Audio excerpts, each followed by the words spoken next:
I'm Retha. I'm a full-time mum, being married to a wonderful husband.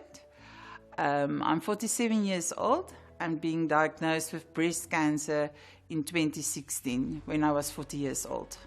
I don't think you can put yourself on the other side if it's not you. It's just this big word that all of a sudden gets real and you don't know where are you going to start. So I remember the doctor was explaining all this stuff to me, but I've only heard cancer. That's all I've heard. And then we went back home, and I remember my husband said, listen, yeah, all of you, even the 3-year-old, come and sit here around the table. I want to tell you something. And the 3-year-old was shouting out, listen, yeah, mommy's got cancer. So it was, always remember, you need to keep humor in every situation. So at that stage, it was quite funny because she didn't know what is breast cancer.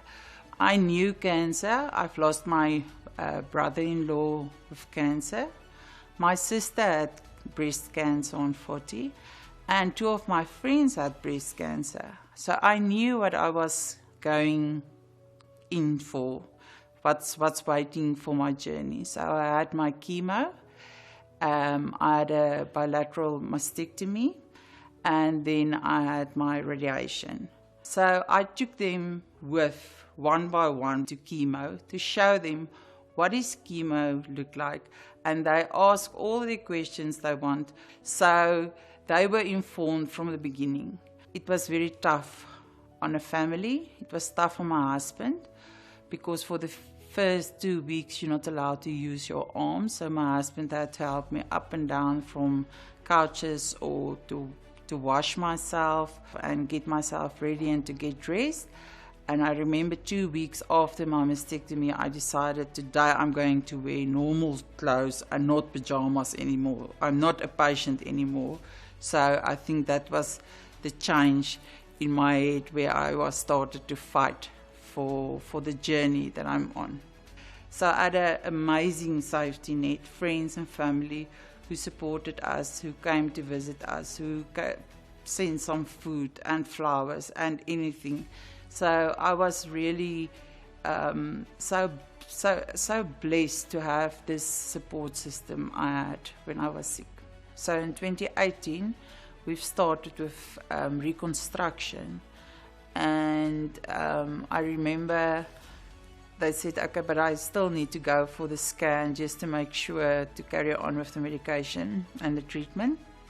And so I was in the scanner, which is a nightmare itself. It's not a nice place to be. And then they picked up a gland behind my sternum. So they had to remove that. Unfortunately, we had to stop the reconstruction. So next time when you go to Mauritius, I'm not the one with the perky boobs, but I did realize that life is more than just perky boobs.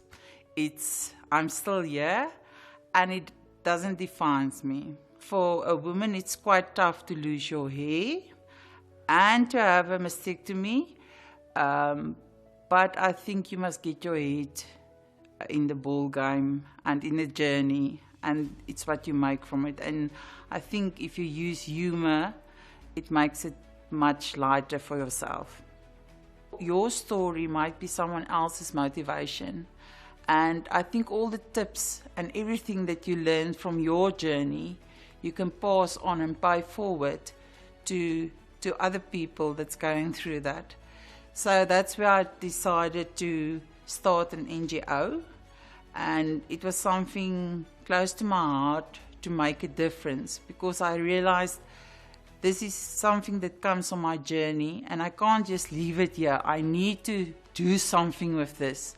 So we've started Betty Bandana, and my roommate of university started to put pictures to my words, because I kept diary the whole time when I was sick, and I wrote down all the quotes that meant something at that stage for me. So she started to drawing pictures to that. So we've started with a calendar with pictures and quotes on it. And then we've registered the NGO. And it's just amazing to have a purpose and to make a difference and to pay forward something that I've learned from my journey, not just me, but also my friends and my kids. The treatment I'm on now is amazing. That's what we can see on the scans as well. The cancer is not that active, and I'm very happy to be on the new treatment that I'm on now. It's working very good. Even the surgeons and my oncologists cannot believe that it's having this big impact on the cancer itself. Cancer doesn't choose rich or poor, pretty, thin or thick. It's just there, and you must deal with it, and it's your journey, but you can never compare the journey. It's okay to be not okay sometimes. And it's okay to be sad some days and sometimes, and stay in your bed and feel sorry for yourself and lick your wounds. But then you must fill up your tank with positive energy, with positive people. I'm still here, and I still need to make a life out of this, and I still need to make a difference for my loved ones, for my husband, for my kids, and for all my friends.